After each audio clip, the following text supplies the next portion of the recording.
O que é destaque nesta edição?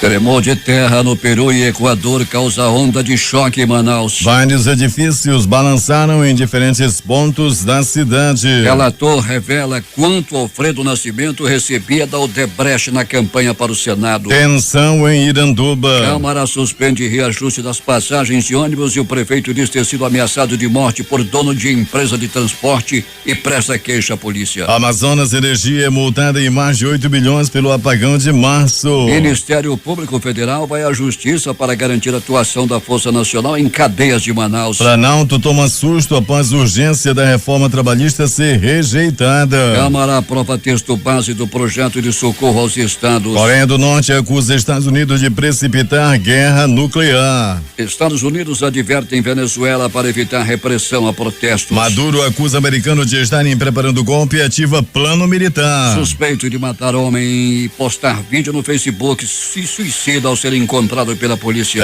STF nega recurso ao Flamengo e o Sport segue como único campeão de 87. Homem executado com 8 tiros no Morro da Liberdade. Tiro acidental com arma caseira mata mais um no Jorge Teixeira. Madrugada violenta em Presidente Figueiredo. IML está a caminho para trazer corpos de vítimas de duplo homicídio. Estas e outras notícias agora no Jornal da Manhã, 5:48. Previsão do tempo. É de 24 graus a temperatura em Manaus. A máxima de hoje não deve ultrapassar os 31 graus Celsius. O Climatempo está prevendo 9 milímetros de chuva e diz que essa probabilidade é de 89%. A umidade do ar está em 89%. Os ventos estão calmos com 4 km/h de velocidade. Quarta-feira, 19 de abril. É o 109º dia do ano. Faltam 256 para acabar 2017. É dia de Santa Ema e de Santo Expedito, padroeiro dos namorados e noivos e protetores endividados e das causas de última hora. Comemoramos ainda o dia do Exército, o dia do Índio e dia do psicomotricista. O Rio Negro diminuiu seu ritmo de subida. Foram 2 centímetros de segunda para terça-feira. Seu nível em relação ao mar estava em 27 metros e 91 centímetros. Registros da história. 1506, massacre de judeus em Lisboa, morrem cerca de 3.000 pessoas. 1941, nasce o rei Roberto Carlos, cantor e compositor. 1993, o cerco de 51 dias feito pelo FBI ao edifício do ramo daviniano em Waco, Texas, termina em um incêndio. 81 pessoas morreram. 1995, atentado de Oklahoma City. Timothy McVeigh coloca explosivo no edifício federal Alfred Murray, causando 168 mortes e mais de 500 feridos. Em 2011, Fidel Castro se afasta do Comitê Central do Partido Comunista de Cuba após 45 anos no cargo. 2013, o suspeito do atentado à maratona de Boston, Tamerlan Tsarnaev, é morto em um tiroteio com a polícia. 5:50 em Manaus. Sejam bem-vindos ao Jornal da Manhã. Bom dia, Eduardo. Bom dia, Paulo. Bom dia, ouvintes.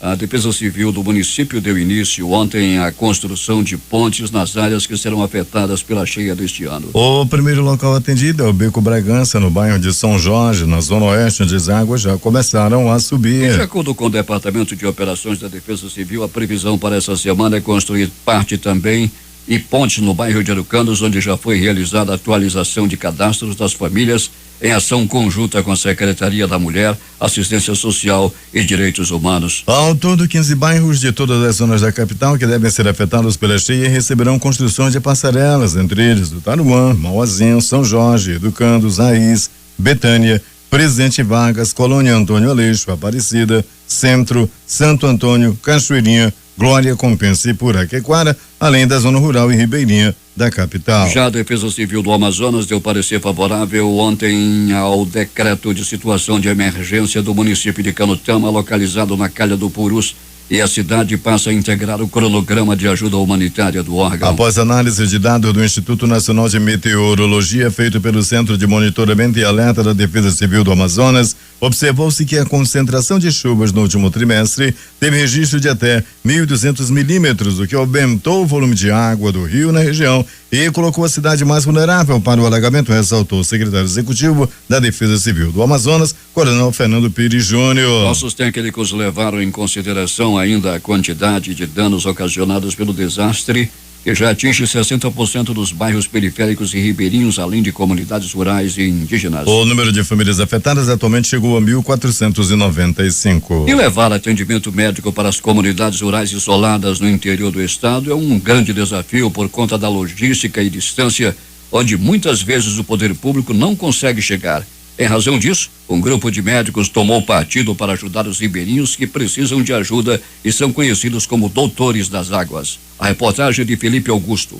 Ajudar os ribeirinhos que moram em comunidades isoladas e de difícil acesso, com atendimento médico e odontológico, é o objetivo do projeto Doutores das Águas, um grupo de médicos voluntários que realizam esse trabalho há mais de 6 anos, em 29 comunidades rurais no Amazonas. Como forma de reconhecer e divulgar as ações e os trabalhos dos doutores, o deputado estadual Josué Neto prestou uma homenagem em uma sessão especial nesta terça-feira, 18 de abril, na Assembleia Legislativa do Amazonas. Formar um grupo de pessoas, de médicos, que pudessem atender os ribeirinhos. E isso é a essência desse projeto, um projeto que nos últimos 5 anos cresceu muito, que já tem mais de 20 mil atendimentos desde 2011 e que é um projeto que o governo do estado atua com o Barco Pai, que o Exército faz, que a Marinha faz, mas como a Bacia Amazônica e a Amazônia é uma extensão tão grande que não se consegue nenhuma dessas instituições atender a todos os ribeirinhos que estão aqui hoje na Assembleia recebendo essa homenagem, porque a Assembleia Legislativa entendeu que esse grupo de pessoas faz bem para a sociedade amazonense. Então nós resolvemos aí, a partir dessa sessão especial, não só aproveitar o momento para divulgar esse trabalho, para fazer com que esse trabalho se torne mais conhecido. O Tribunal Regional do Trabalho da 11ª Região realizará um novo leilão público de bens penhorados no dia 28 às 9:30 da manhã, simultaneamente nas modalidades presencial e eletrônica. O edital está disponível no site www.trt11.jus.br. Ao todo serão leiloados 178 bens, entre eles um imóvel, veículos móveis e maquinários. O valor arrecadado com a venda dos bens será destinado ao pagamento de débitos trabalhistas de 12 processos que tramitam no TRT11 e que já estão na fase de execução, quando há condenação, mas o devedor não cumpre a decisão judicial. O destaque desta edição é um prédio com subsolo, térreo e 2 andares, localizado na rua Belo Horizonte, avaliado em R$2.618.000, podendo ser arrematado no mínimo por R$1.309.000. A empresa executada é a Reprox Comércio de Papel Limitada. Temos informações com o repórter José Alberto Zegdeg. Muito bem, Paulo Guerra, a bruxa está solta na princesinha. E tudo isso começou bem lá atrás, logo no início da administração, quando o vice-prefeito comparou o prefeito com um excremento humano, ou seja, aquilo que se faz no sanitário, também conhecido como 2. Essa história teve início depois que o vice-prefeito ligou para o secretário de Ação Social lhe pedindo um favor. A secretária se negou a atendê-lo, dizendo que quem mandava ali era ela e nem o prefeito interferiria em seu trabalho.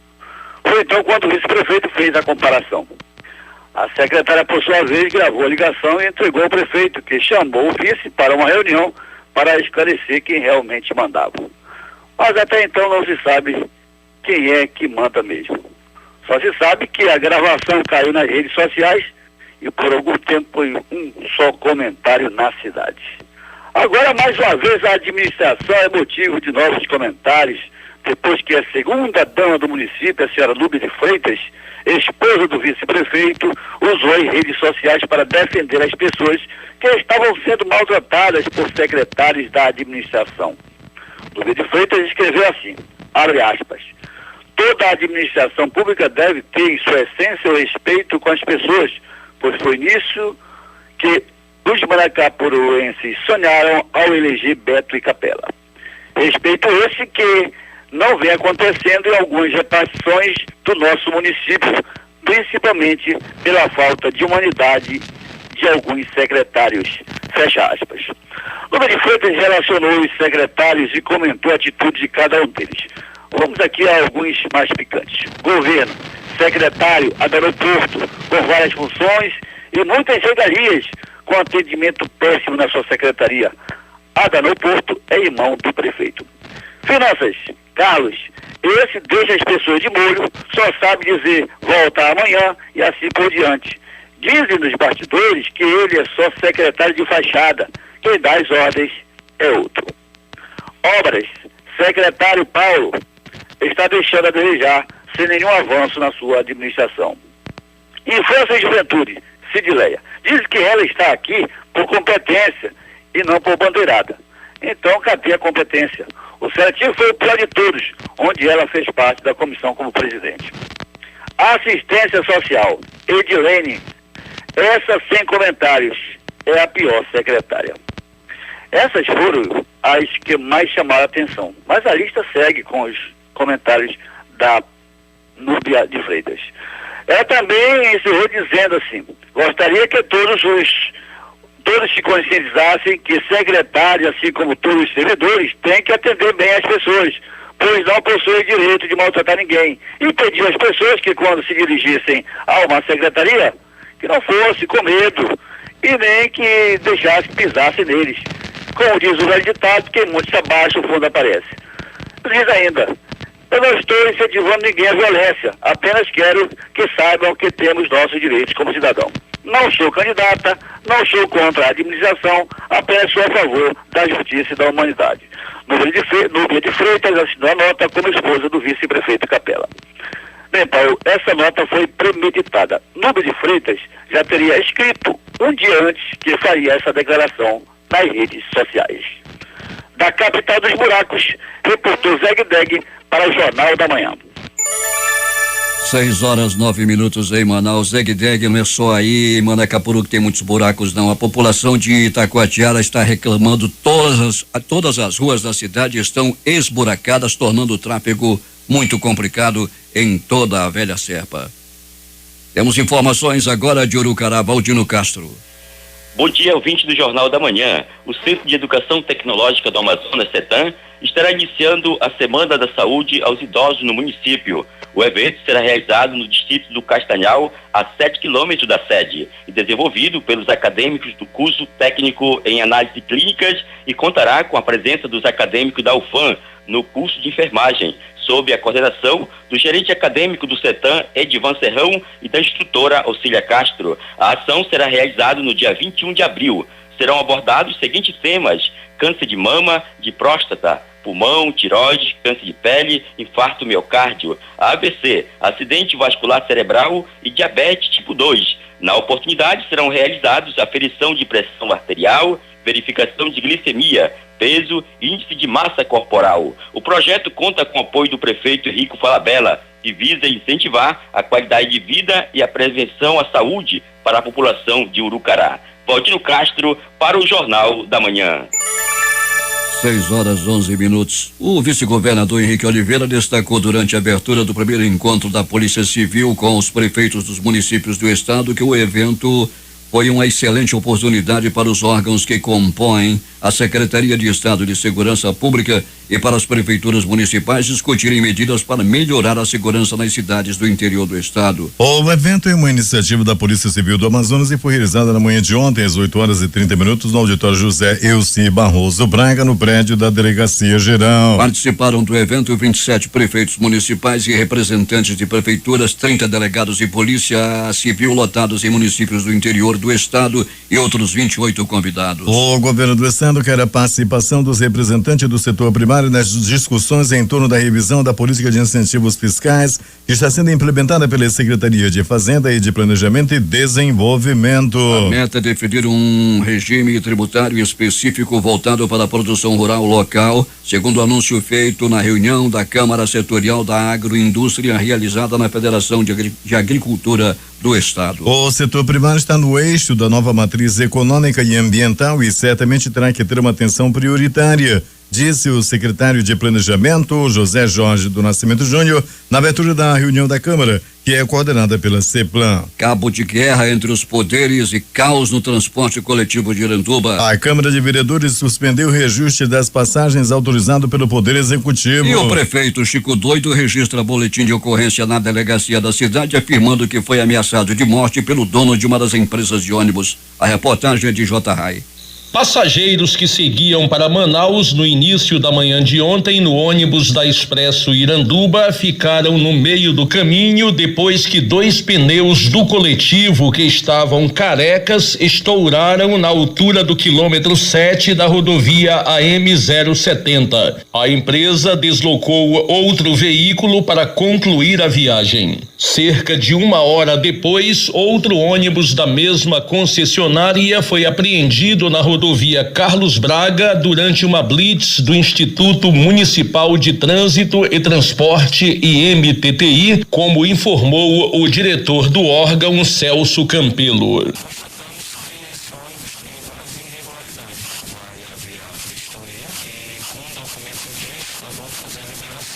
Mais tarde, na Câmara Municipal, os 12 vereadores presentes na sessão ordinária de ontem aprovaram uma propositura do vereador oposicionista George Reis, favorável à suspensão do reajuste nas tarifas do transporte coletivo local. No início da tarde, um outro fato agitou o meio político em Iranduba. O prefeito Francisco Gomes, o Chico Doido, foi à delegacia de polícia Civil da cidade e registrou um boletim de ocorrência em que acusou o empresário e advogado Rafael Romano Júnior, dono da Expresso Iranduba, de tê-lo ameaçado de morte. A informação sobre a ameaça chegou ao prefeito por meio do presidente da Câmara, vereador Alessandro Carbajal, com quem Rafael Romano conversou durante o intervalo da sessão plenária. A nossa reportagem, o vereador Alessandro Carbajal confirmou a versão do prefeito, que, por sua vez, reforçou a segurança desde o início da tarde de ontem. Em seu gabinete, Chico Doido falou com a imprensa sobre o assunto. O vereador Carbajal ligou pro Jacques e ligou para mim, dizendo que o Rafael Romano disse que ia dar um tiro em mim, que é o dono da Expresso Iranduba, que ele tá achando que eu tô perseguindo ele. Mas veja só hoje de manhã um exemplo, gente. Um ônibus dele estourou 2 pneus traseiros. E eu fui lá verificar e vi os 2 pneus do traseiro do dono careca. Em seguida eu chamei o IMTTI, veja quais os ônibus que estão com condições de transporte, o que não tem, recolha. E aí eu acho que foi por isso que o dono ficou revoltado e me ameaçou de morte. O prefeito também comentou sobre o reajuste nas passagens de ônibus e anunciou que vai ingressar na justiça contra a decisão de ontem da Câmara Municipal. Porque a passagem aumentou em Manaus, aumenta aqui. É lei, nem eu que quis não. Segurei mais de 1 mês e meio ainda, quase 2 meses eu segurei, mas não tinha como mais segurar, tive que dar um aumento. O empresário Rafael Romano Júnior negou que tenha dito ao presidente da Câmara, Alessandro Carbajal, que daria um tiro no prefeito. Na ocasião, Romano informou que está adquirindo outros coletivos para renovar a frota do município, que além da Expresso Iranduba, conta também com os serviços da empresa Transcalina. J. Rai para o Jornal da Manhã. 6h16 em Manaus. O Ministério Público Federal requereu à Justiça que determine o envio urgente de equipe efetiva da Força Nacional de Segurança Pública para atuar no perímetro da cadeia pública Raimundo Vidal Pessoa, no centro de Manaus, diante da crise penitenciária vivenciada no estado nos últimos meses, que já resultou em fugas, dezenas de mortes e outros casos de violações de direito. O pedido havia sido objeto de recomendação expedida pelo Ministério Público Federal com o mesmo objetivo no início de março deste ano. Em resposta ao documento, a Secretaria Nacional de Segurança Pública não informou expressamente se acataria as medidas recomendadas e sugeriu apenas a remessa do documento à Secretaria de Segurança Pública do Estado do Amazonas, o que motivou o ajuizamento da ação na Justiça. Para garantir cada vez mais a saúde dos alunos da rede pública, o governador José Melo lançou ontem o programa Sorriso Nota 10 para levar atendimento odontológico itinerante para as escolas da capital. O lançamento aconteceu durante o primeiro dia do 10º encontro de gestores promovido pela Secretaria de Estado de Educação e Qualidade do Ensino no Centro de Convenções Vasco Vasques. O programa é composto inicialmente por 2 carretas equipadas com itens modernos para atendimento odontológico, assim como em clínicas convencionais. De acordo com o governador, a educação acontece quando algumas coisas que somam-se a um fator fundamental para o aprendizado, que é a questão da saúde, principalmente no que se refere aos cuidados com os dentes e com a alimentação. Ainda segundo Melo, o número de carretas que inicialmente serão enviadas para as escolas da Zona Leste deve aumentar para atender também o interior. A educação, ela acontece quando algumas coisas se somam. A primeira coisa são os pais, a presença dos pais, não só em casa, mas também na escola. A família é fundamental para a educação. Segundo a escola, os professores, a estrutura da escola. Mas há um fator que é fundamental para o aprendizado, que é a questão da saúde. E na questão da saúde, tem duas coisas que precisam ser tratadas de forma muito rápida. Uma é a questão dos dentes. Uma cárie dentária, duas cáries dentárias, está provado cientificamente que influencia decisivamente no aprendizado. A criança vê a aula, a professora dá a aula, ela não consegue fixar. Portanto, nada mais importante do que o Estado enveredar pelo caminho de proporcionar às crianças a oportunidade para que não tenham esse tipo de coisa que vai prejudicar no seu aprendizado. O outro fator é a questão da alimentação, que vem pela via da merenda escolar. Uma criança tem que estar nutrida para que os seus neurônios possam funcionar adequadamente e com isso ela possa aprender e fixar seu aprendizado. Portanto, nós iniciamos agora um trabalho com 2 carretas, mas isso vai se multiplicar para que a gente possa fazer o atendimento dos nossos estudantes. Na medida que essa crise for passando e a receita for melhorando, evidentemente que a gente vai acrescentando novas unidades dessa para poder atender aqui e também o nosso interior, uma vez que essas carretas podem ser colocadas em cima de balsas e deslocar para os municípios.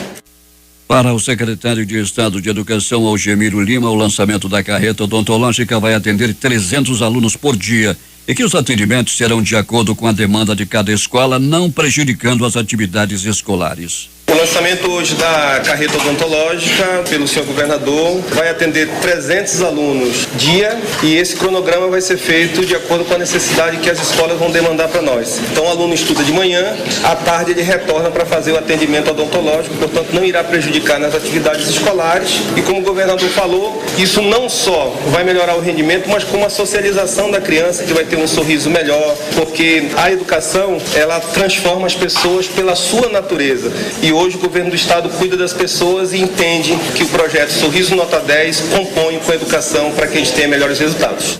O governador José Melo também participou da abertura da 10ª edição do Encontro de Gestores das Escolas Públicas Estaduais, que reuniu mais de 700 gestores de escola da capital e do interior e que segue até amanhã. José Melo explicou que nesses dias do 10º encontro serão reavaliados tudo o que foi feito no ano passado na capital e no interior e traçar diretrizes para serem tomadas dentro da estratégia de educação do estado, seja no aspecto pedagógico e didático, até mesmo de gestão.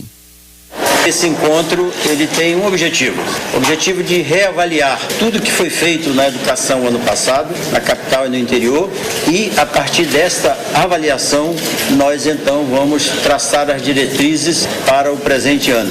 Diretrizes em todos os aspectos, aspecto pedagógico, aspecto didático, aspecto de gerenciamento das escolas, o relacionamento com as pessoas, com a comunidade, com as crianças, os avanços que precisam ser feitos para que a qualidade da educação venha a acontecer. Portanto, esse é o encontro que nós fazemos todo ano com esse fim.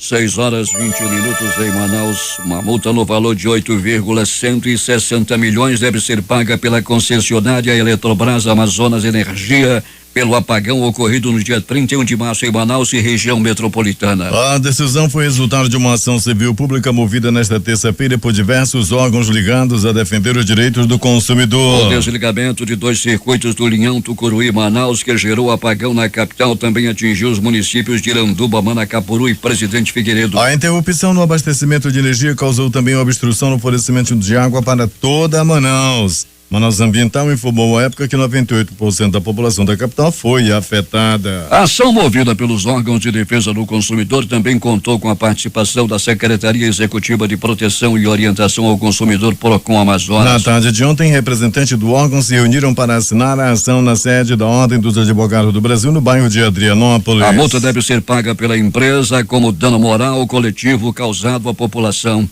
A secretária do Procon Amazonas, Roseli Fernandes, informou que as multas são aplicadas como caráter pedagógico e servem como instrumento para coibir a má prestação do serviço. Em nota, a Eletrobras e Distribuição Amazonas informou que até o presente momento não foi notificada sobre o ocorrido. Após a notificação, os dados serão levantados e em momento oportuno a distribuidora se manifestará sobre o assunto. Em delação premiada, o ex-executivo da Odebrecht, João Antônio Pacífico Ferreira, afirmou que a companhia pagou R$200 mil via Caixa 2 para a campanha ao Senado do então ministro dos Transportes, Alfredo Nascimento, hoje deputado federal pelo PR. Em nota, o político informou que está indignado e que nunca recebeu doações da empreiteira. O pedido de ajuda para a campanha teria sido feito durante uma reunião com empresários e o ex-diretor da Odebrecht, José Carvalho Filho. Segundo o Pacífico, a doação feita a Alfredo ocorreu nas eleições de 2006. Houve uma reunião com o então ministro Alfredo Nascimento, ministro de Transportes e que era candidato à eleição ao cargo de senador pelo estado do Amazonas na eleição de 2006, onde ele convocou diversas empresas e solicitou uma contribuição de campanha de R$200 mil de cada uma delas. João Pacífico afirma que cerca de 10 empresas participaram da reunião. Todas as companhias atuavam junto ao Ministério dos Transportes, via Departamento Nacional de Infraestrutura de Transportes, DENIT, segundo conta. Ele afirma ainda que foi orientado por José Carvalho Filho a fazer o pagamento para a campanha de Alfredo Nascimento. O repasse não oficial também foi comentado pelos vereadores Benedito Barbosa da Silva Júnior, José de Carvalho Filho e Paulo Falcão. Todos contaram que Alfredo Nascimento pediu uma ajuda financeira para sua campanha eleitoral durante uma reunião feita a pedido do deputado federal Milton Monte, enquanto Alfredo era ministro dos Transportes. 6h24. Um terremoto ocorrido nas regiões amazônicas do Peru e do Equador ontem foi sentido também em alguns pontos de Manaus.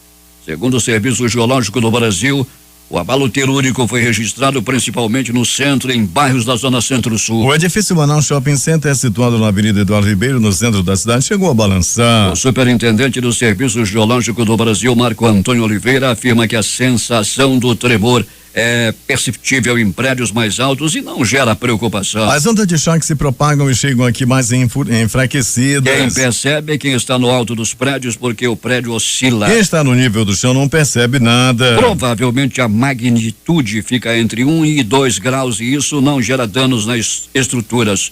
Como foi em profundidade rasa, aí a gente sente aqui em Manaus, disse ele. Ainda segundo Oliveira, a probabilidade de terremotos do Amazonas é baixa devido à localização do estado em relação à placa tectônica da América do Sul. O Equador, o tremor desta terça-feira de magnitude 6,1 graus foi na província de Napo e aconteceu às 12h50 hora local. No Peru, a magnitude foi de 6,2 e o terremoto foi sentido às 12h49 também no horário local. O epicentro está localizado a 113 quilômetros do município de Pastaza, em uma área de floresta pouco povoada da região de Loreto. O movimento sísmico se originou a uma profundidade de 142 quilômetros e foi sentido pelos habitantes de Pastaza e também pelos vizinhos de Iquitos, capital da região.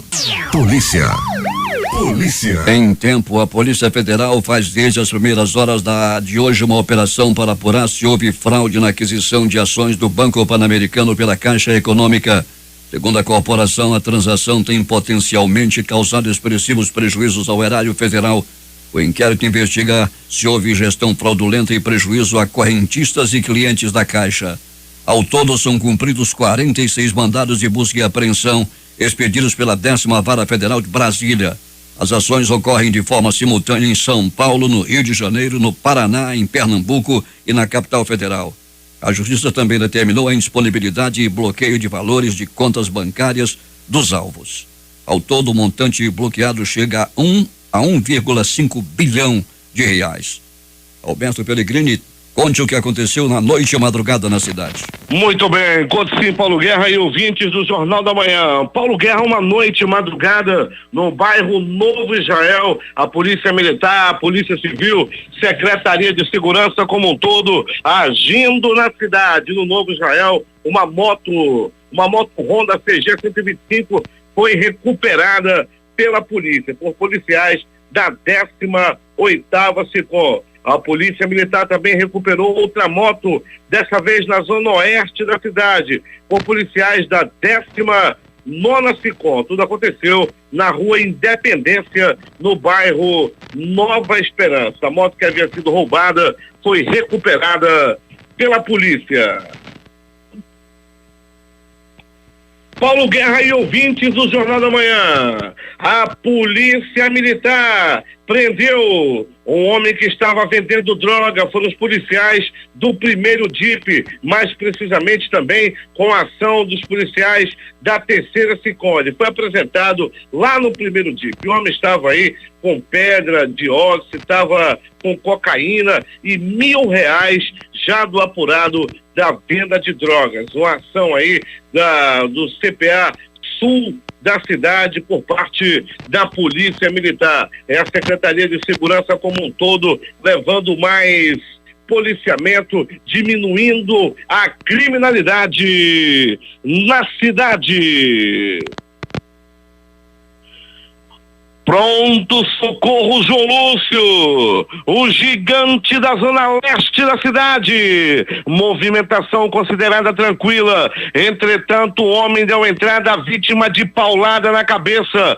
Foi à noite de ontem. Ele acabou sendo atingido por um pedaço de pau na cabeça, depois de uma briga com outro homem. Paulo Guerra, as informações dão conta de que a briga se motivou por causa de uma partida de sinuca em um bar localizado no bairro Zumbi dos Palmares. Os homens estavam jogando valendo dinheiro, de repente houve um desentendimento e um pegou um pedaço de pau e sentou-lhe na cabeça do seu adversário de sinuca. Agora, as notícias do Instituto Médico Legal. Saiba agora quem foi para a pedra nas últimas 24 horas. E atenção! Desgraça no Morro da Liberdade. Como tá morrendo gente no morro. Mais um crime, mais uma morte, mais uma execução no Morro da Liberdade. Dessa vez, um rapaz de 18 anos de idade foi barbaramente executado. Homens que estavam em um carro misterioso encontraram esse rapaz e foram com um único objetivo: matá-lo, e assim o fizeram. Aconteceu lá nas proximidades da quadra de esportes do bairro, quando os homens chegaram bem perto do rapaz e atiraram 8 vezes contra o corpo da vítima. A maioria da bala, 6 balas, foram na cabeça do rapaz. A morte foi instantânea, o rapaz morreu na hora devido a esse possível acerto de contas lá no bairro Morro da Liberdade. Tá morrendo muita gente na área do morro. As informações, as primeiras linhas de investigação dão conta de que está havendo aí um confronto entre facções criminosas, entre traficantes da área da Zona Sul, e por isso essa matança toda. Traficante matando traficante nessa área, na área da zona sul da cidade. Tiro acidental e morte no bairro Jorge Teixeira. Um rapaz de 19 anos de idade acabou morrendo, vítima de um tiro acidental. As informações dão conta de que ele com outro rapaz manuseavam uma arma caseira e o tiro acabou atingindo um deles, que deu entrada no Instituto Médico Legal por volta de 22 horas. Era a noite de ontem. Paulo Guerra e ouvintes do Jornal da Manhã, atenção! Desgraça! Morte na cidade do Cupuaçu, lá em Presidente Figueiredo, na terra do Cupuaçu, onde só tem cachoeira. As informações dão conta de que um duplo homicídio ocorrera por volta de 4 horas dessa madrugada, da madrugada de hoje. O carro-tumba do Instituto Médico Legal se deslocou aproximadamente às 5 horas da madrugada de hoje, juntamente com uma equipe do Departamento de Perícia Técnica e Científica, ao comando do Dr. Jefferson Mendes, se deslocaram até a sede do município. Os corpos estão sendo removidos nesse momento e virão para Manaus para passar por exame de necrópsia para saber de que morreram. Foi bala? Foi faca? Quantos tiros? Tudo isso vamos saber em breve da chegada dos corpos à sede do Instituto Médico Legal. O IML registrou nas últimas 24 horas 93 exames de corpo de delito, dentre eles Paulo Guerra e ouvintes do Jornal da Manhã, um homem que foi barbaramente agredido pelo próprio cunhado. As informações dão conta de que ele estava brigando com a sua esposa e de repente o irmão dela apareceu e se meteu na briga e o cunhado acabou agredindo o irmão de sua amada. Aconteceu no bairro Nova Cidade. Lembrando sempre que cunhado não é parente. A reportagem foi de Alberto Pellegrini para o Jornal da Manhã. Os números das loterias. O sorteio 1922 da Mega Sena pode pagar hoje um prêmio de 75 milhões para quem acertar as 6 dezenas. E não teve acertador no concurso 4.362 da Quina. As dezenas sorteadas foram 26, 29, 52, 67 e 71. A estimativa de prêmio para hoje é de 11 milhões. A Time Mania no concurso 1020 teve o time do Coração, o Barueri de São Paulo. Dezenas sorteadas 06, 27, 39, 53, 58, 72 e 75. E finalmente a Lotomania, concurso 1754, teve uma aposta ganhadora lá de Campo Grande, no Mato Grosso do Sul. Este apostador vai receber R$2.716.057 mais 67 centavos.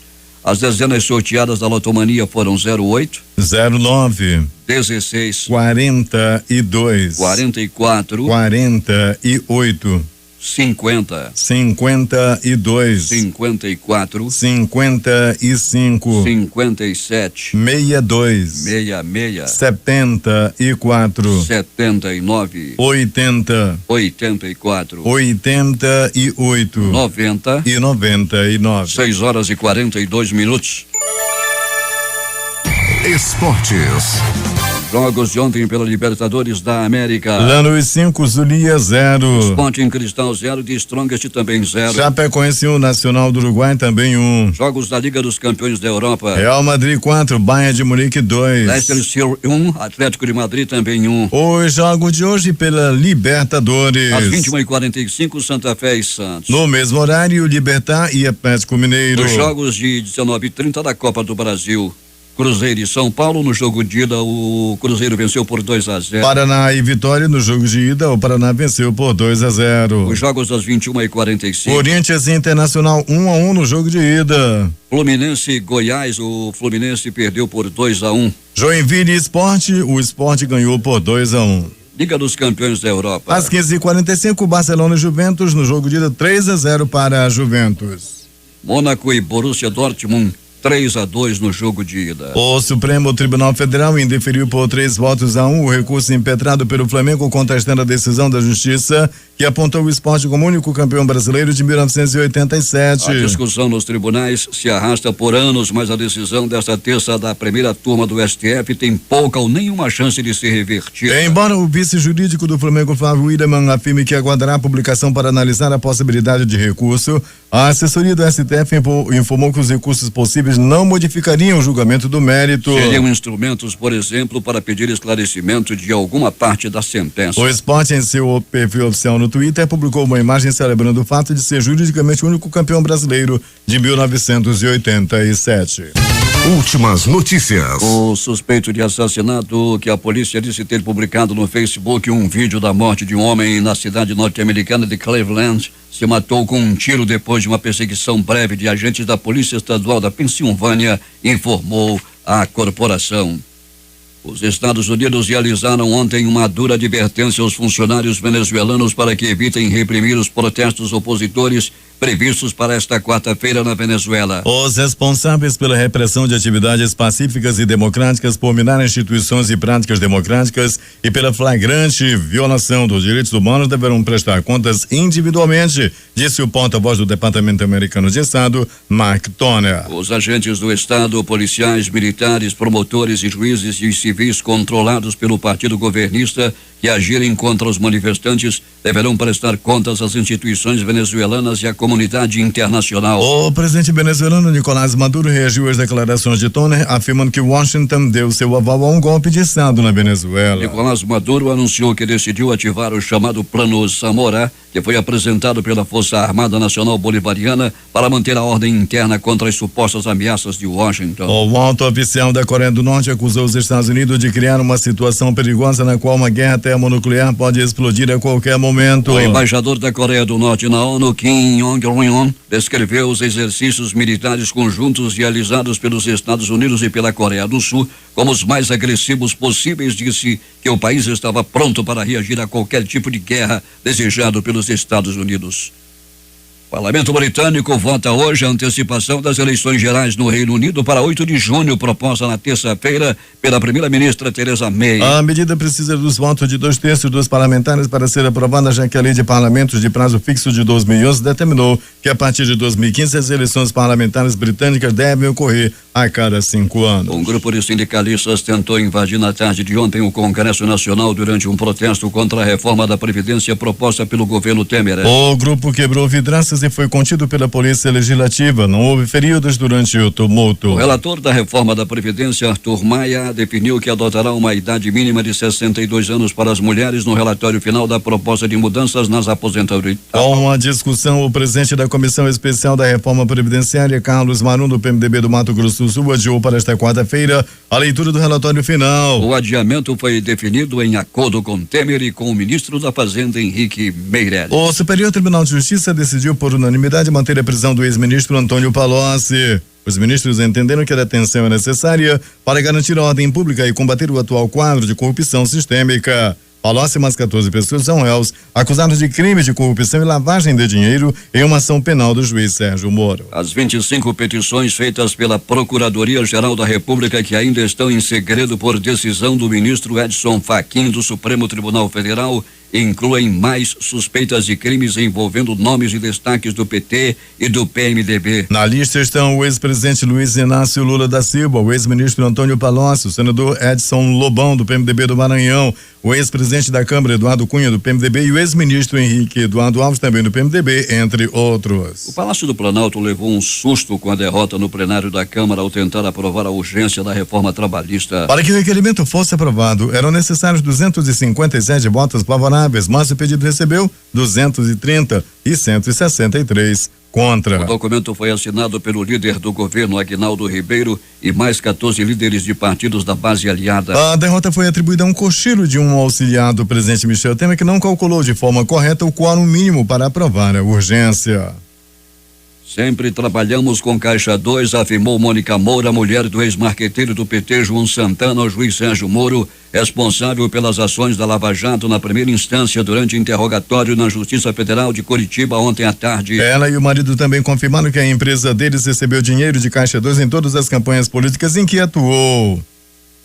Câmara dos Deputados aprovou ontem por 301 votos a 127, 7 abstenções, o texto base do projeto de lei que prevê a recuperação fiscal dos estados em crise financeira. Por se tratar de projeto de lei complementar, a proposta exigia pelo menos 257 votos favoráveis. Para concluir a votação, contudo, os parlamentares ainda precisam analisar hoje as chamadas emendas e sugestões de deputados que podem alterar o teor do texto. Após a conclusão da análise pela Câmara, a proposta seguirá para votação no Senado. Os principais jornais do país e seus destaques de capa nesta quarta-feira. O Globo do Rio de Janeiro. Marqueteiros confirmam Caixa 2 intermediado por Palocci. Folha de São Paulo. Pressionado, o relator desiste de idade mínima de 60 anos para policial. O Estado de São Paulo. Marqueteiro do PT diz que o Odebrecht pagou dívida de campanha de Dilma. Planalto Central, capital da República, Correio Brasiliense. Polícia Federal monitora passos de Guido Mantega, citado em várias delações da Odebrecht. Valor Econômico Econômico. Câmara rejeita urgência para a votação da reforma trabalhista. Estado de Minas. Marcos Valério, condenado no mensalão, pega mais 18 anos de prisão. Jornal do Comércio no Recife. Governo convocará 4,2 milhões de pessoas para atualizar dados do Bolsa Família. Fortaleza Diário do Nordeste. É importante prestar atenção no grito deste jovem, diz psicóloga sobre o jogo Baleia Azul. 0 hora Porto Alegre. Em carta a Temer, Papa recusa visita ao Brasil e comenta a crise do país. Brasil Econômico. Banco Central indica que taxa básica de juros pode cair para 8,5%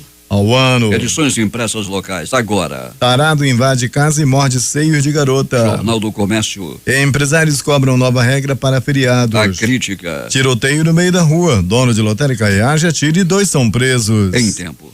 Eletrobras pode pagar 8 milhões pelo apagão. Estas foram as principais notícias de ontem e as primeiras de hoje. E termina aqui o Jornal da Manhã. Participaram dessa edição reportagens Valdino Castro, José Alberto Zegdeg, J.A. Felipe Augusto e Alberto Peregrini. Operação de rádio Itamar Jardina, Hamilton Cabral e Carlos Luiz. Apresentação Eduardo Silva e Paulo Guerra.